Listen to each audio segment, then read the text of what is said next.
धोनीला आता काय करावे सुचत नव्हते, त्यामुळे होम ग्राउंड असलेल्या हरभजनकडे धोनीने चेंडू दिला। याच्या मागची स्टोरी खूप इमोशनल आहे।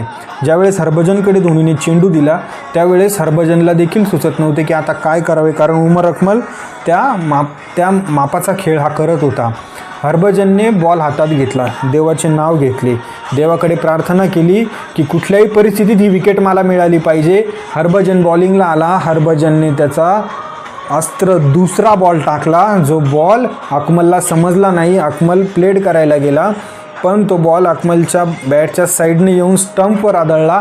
हरभजनला वाटले LBW आहे, हरभजन इकडे अपील करत राहिला, पण बाकी सर्वांना समजले की बोल्ड झाला आहे। सर्वांनी जल्लोष केला। हरभजनने जेव्हा बघितले मागे वळून तेव्हा त्याला देखील समजले की हा बोल्ड झालेला आहे आणि हरभजनने वरती देवाचे आभार मानले। का तर ही विकेट हरभजनचे म्हणणे होते की देवाने मला मिळवून दिली। हरभजनची ही क्लिप जी आहे यूट्यूबवर उपलब्ध आहे आणि त्यानंतर त्याने जे सांगितलं होतं की ही विकेट मिळवण्यासाठी, कारण उमर अकमल त्यावेळेस फॉर्ममध्येच होता आणि तो देत होता, त्यांच्या डावाला आकार देत होता। 260 रन खूप नव्हते, त्यामुळे हरभजनने देवाचा धावा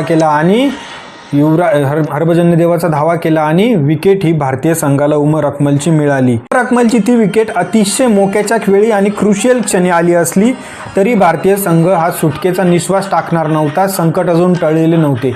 का तर पाकिस्तानचा सर्वात असा स्फोटक बॅट्समन जो आत्तापर्यंतच्या इतिहासात पाकिस्तानने कधी प्रोड्यूस केलेला नव्हता, तो शाहिद खान आफ्रिदी मैदानात आला होता।